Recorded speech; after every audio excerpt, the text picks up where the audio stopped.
We kick off today's episode of Bears Now with a Justin Fields injury update. My name is Harrison Graham. We're battling through a little bit of a hoarse voice here, so bear with us. But Matt Eberflus had his Monday press conference and basically said there's no changes. Says he is doubtful for this week. He did say they feel like it's headed in the right direction. Doesn't sound like surgery is going to happen. But Tyson Bagent is expected to start for a second consecutive game, and I don't think this should be viewed as a surprise, right? Now, maybe it's a surprise that on Monday, 6 days away from the game, they're already almost declaring him out. Like, yeah, he's doubtful. He's probably not going to play. I thought maybe we'd wait until Wednesday when the first injury report comes out, but they're already basically making that declaration. So QB1, Justin Fields, is going to be out again. He, of course, is dealing with that dislocated thumb, and the part that shouldn't be surprising is he dislocated his thumb 8 days ago. Like, there's ligament damage in there. Like, certain doctors say that a lot of the time that results in a surgery. So I don't think we should be surprised that he's going to miss more than one game.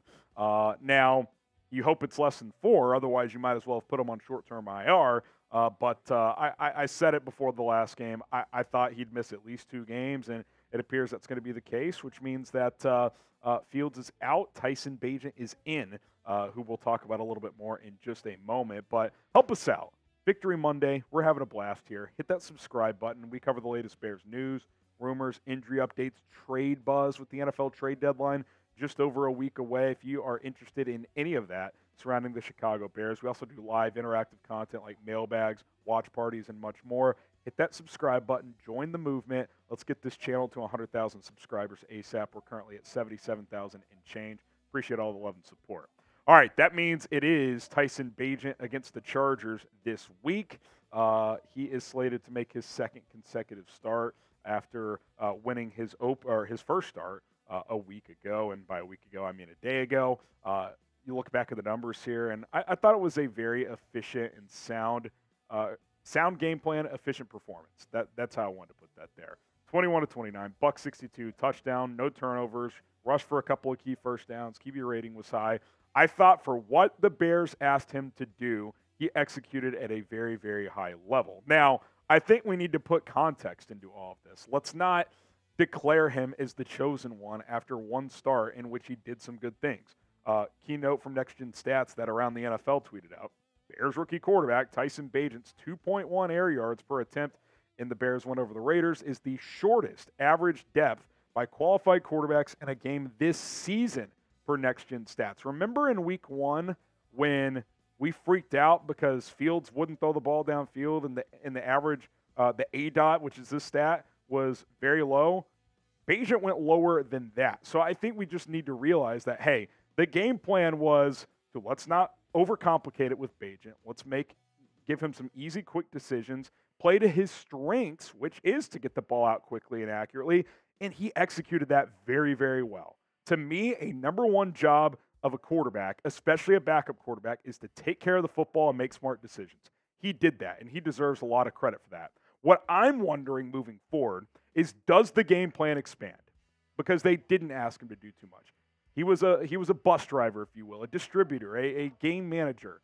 But will Luke Getsy free him up a little bit more this week? Because if I'm the Los Angeles Chargers, if I'm Brandon Staley, if I'm putting that game plan together this week, I am stacking the box, I'm playing more man coverage, and I am forcing Bagent to try and beat me over the top, or at least make 10-plus yard throws, because he only threw one ball beyond 10 yards downfield, I believe, which was that nice second or third read progression to Tyler Scott over the middle on a key third down, which was a very nice play. That's what I'm doing, though, if I'm the Chargers. I'm not letting Deontay Foreman go for big yardage, or at least I'm trying to not let him do that, and I'm playing man coverage, and I'm trying to force Tyson Bagent to beat me. So I think if you're the Bears, you got to prepare for that. You got to at least have it in the game plan and in the playbook. Hey, we like this set of package plays to throw the ball downfield, because I just don't think you're going to be able to throw the ball at or near the line of scrimmage on virtually every pass attempt moving forward. So I'm going to set the more or less passing yards at 175.5. 162 in his first start. I think they'll ask him to do a little bit more this week, about 175.5 against the Chargers. Will he throw for more than that? or less than that. I think it's going to have to be more if the Bears are going to win this game. Like, if Bagent could flirt with 200 yards, I think the Bears have a pretty decent chance here. Type M for more or L for less. Let us know in the comments how many yards you think Tyson Bagent will pass for.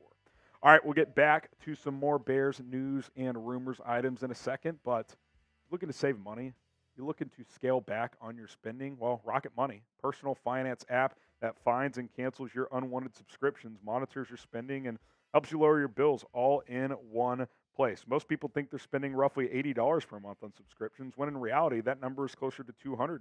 When you're signed up for so many things like streaming services you used to watch one show for, or free trials for delivery you don't use anymore, it's so easy to lose track of what you're paying for. So with Rocket Money, they will list out all of the subscriptions that you are paying for on one screen, and they'll have a cancel button next to every one, and you can decide which ones to cancel. You click cancel, and they'll either handle it for you, or they'll give you the easy steps to cancel it in a quick and timely manner. That way you don't have to deal with extended customer service, etc. That's what Rocket Money provides. Cancel those unwanted subscriptions. Start saving money with Rocket Money. Go to rocketmoney.com/bears now. Right now, download the app by using our link, support us, and you'll get supported with your pockets with this app. rocketmoney.com/bears now. Go check them out. Download the app today. It is Rocket Money. You look at some other Bears injuries here for Matt Eberflus that he announced earlier today.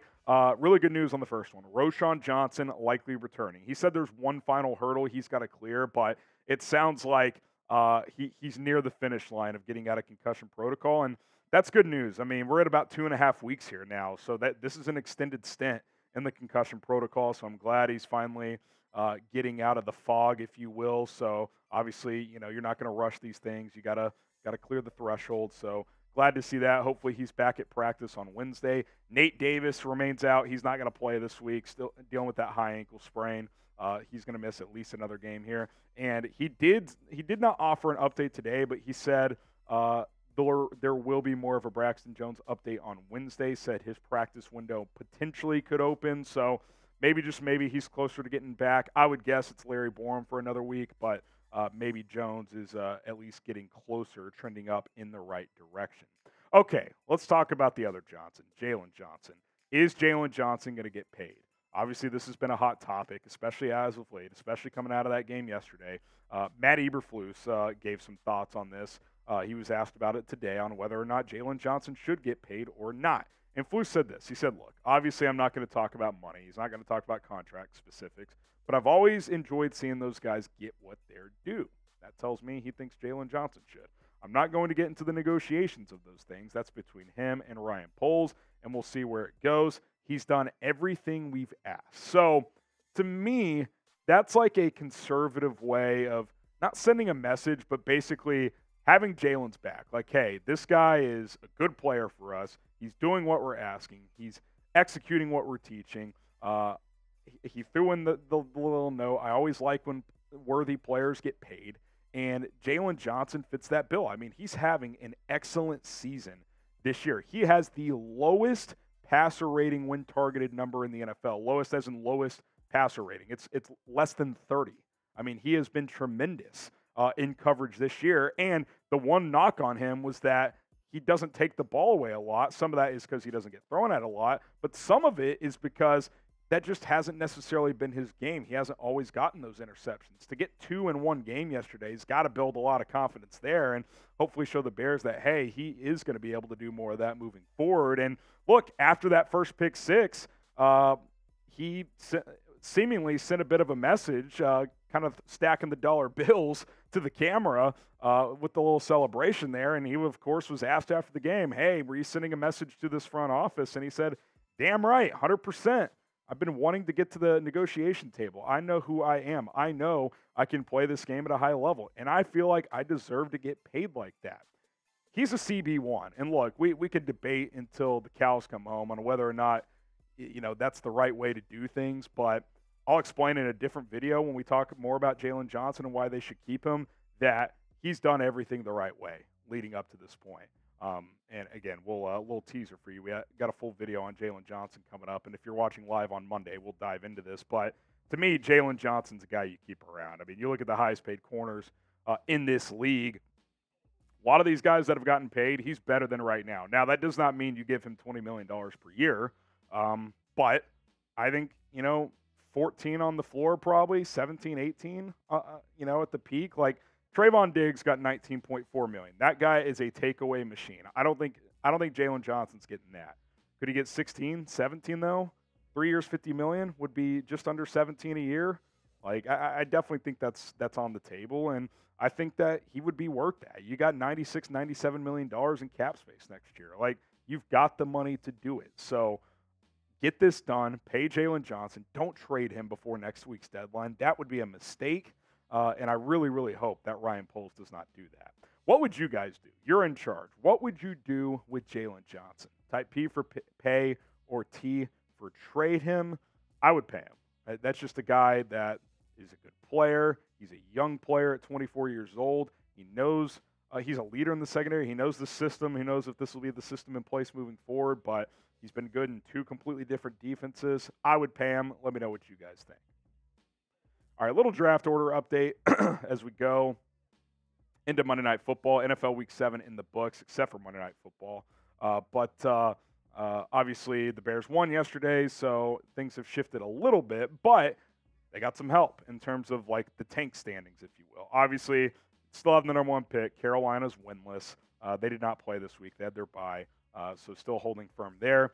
Cardinals were the only 1-win team to not win yesterday, so they jumped up to the number 2 pick. Bears' own pick is still number 3 because they have the worst strength of schedule between themselves, Denver, New York, and New England. Packers have already had their bye, so at 2 and 4, they're sitting there.